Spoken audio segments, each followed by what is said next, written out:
most people our age, John, you'd agree, know they need to exercise. Yeah. But the theory out there of how you need to exercise. So one of my things, being that I've been a personal trainer since 1983, and my existence for the past 30 years is sitting in a gym watching people exercise. Doing it bad and doing it good. So, contrary to popular belief, rope pushdowns are not the be-all and end-all of exercises.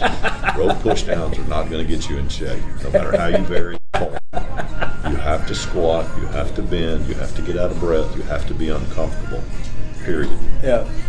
So the other philosophy is this is a union job, I need to work out, and I need to go to the gym. So I'm there at 5:02, I walk on the treadmill for 27 and a half minutes, checking out the chicks around me, looking at the news, bitching at Trump or whoever you may be for the Democrats or whatever. And then you go hit about 5 machines on your way out the door, checking out some more old chicks or young chicks, and then leave the gym. That's the union job. That don't work either. You have to be uncomfortable for a minimum of 30 minutes. So that will help with your mental capacity and making you firm and strong again from whatever problems you've had in the past of making you feel better about yourself. Because the other benefit of exercise is it blows depressionary medicine out of the water. You give somebody a placebo, a depressionary medicine, and exercise, the people in the exercise group benefit 95% compared to the placebo group and the antidepressant group. So if you throw all that crap down the toilet where it needs to be and just get your butt in the gym and work out good. and sweat for 27 and a half minutes, 3 days a week, that's 13 times in a 30-day period. You're going to miss a month because of vacation and sickness and kids. So 11 times 13 is how much, John? It's too early in the morning, Kenny. So that's almost 155 workouts. So not the union mentality exercise or the other one, but consistently being honest with yourself of going to the gym for a minimum of 150 times in a 365-day period and pushing yourself. Yeah. That's the only way to get better. I like what you said, consistently being honest with yourself. but that's it with life, isn't it? All That's of it it. with life. You can fake it till you make it.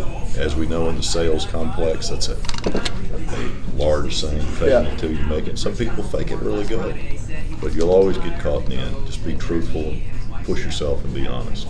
You've worked, I've known Kenny for too long, but so you've worked a lot in that time with police officers, firefighters, veterans, current serving military. What role do you think that exercise plays, in mental health? If you look at the way the military had y'all's life set up when you were in the military, how much exercise predominantly did that take of your day? Yep. So if you're in the military, you're typically on an 8-hour shift if you're out in the field. So if you're in house, your day consists of getting out of bed, shit, shower, shave, and go run. And then you got calisthenics, so that boils down to about an hour to an hour and a half. Yeah. You go eat chow, then you come back and you bivouac, which is really more house cleaning, because technically, according to the federal government, if you clean house, you're physically fit. And we know that cleaning house ain't running 3 miles and doing push-ups and climbing ropes and all that crap. So there's a large variance in what people conceive as exercise. But as you guys know from being in the military, of an 8-hour day, I would bet 3 hours of that is physical fitness, isn't it? I don't know, mate. It sounds. And you got all the police. There's big SWAT culture there, training. working out SWAT training, and then you got the firefighters. They're always working out when they're in there. And I just know that a lot of, like in my own case, working with you has been essential for mental clarity. On the days that, when the shit turns up and it's a crappy day, Yesterday. Yeah, yesterday or today. Yesterday was dark, yeah, man. Yesterday was dark. And but the thought of the discipline of getting up and doing it, and getting up and going, and just if you can get through that non-union mentality, you're not only sitting there looking at arse and watching TV, but you're actually making yourself sweat. You get it, as you said, you get it going, everything gets going, Exactly. And you feel like, okay, if I've done, so it's a little bit like I might have a crappy day, but I've done one thing well. I've gone to the gym well. And if you start, particularly I find if I start my day that, even if the rest of it goes to crap and I can't get it done, it's like I went to the gym. And It gives me a start for my day.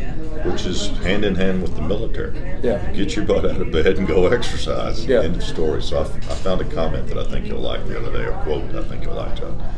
Is an interest is something you'll do on a passing fancy, but a commitment is something you'll get out of bed for when it's snowing, it's rain, you don't want to go. It's a commitment. So your commitment to fitness over 150 to 160 exercise sessions in a 365-day period is the difference between I know I'm 58 years old and I need to work out, and the discipline of getting your butt out of bed when it's sleeting and snowing outside 4 o'clock in the morning. You got to go to the gym. Yeah, that's very good. Very, very good. So Christmas time can normally be tough for some folks, you know, just mentally or family, just putting up with the in-laws is tough anyway, but it's like Uncle Eddie, it's a little bit like National Lampoon all over the world, you know. And a lot of guys, you know, they're on the grog, they're on the sugars, and they're missing their exercise. So what would you advise for people coming into this period? Should they just go with that, or what would be some safety nets they could put in place? So the dark days. old man muscle just here. So the dark days are what get you. You got to get out of bed on the dark days because that'll get you through it. Can't stay in bed on the dark days. Yeah, it's true. You can't. Dark days will always get you. They'll mess you up sometime.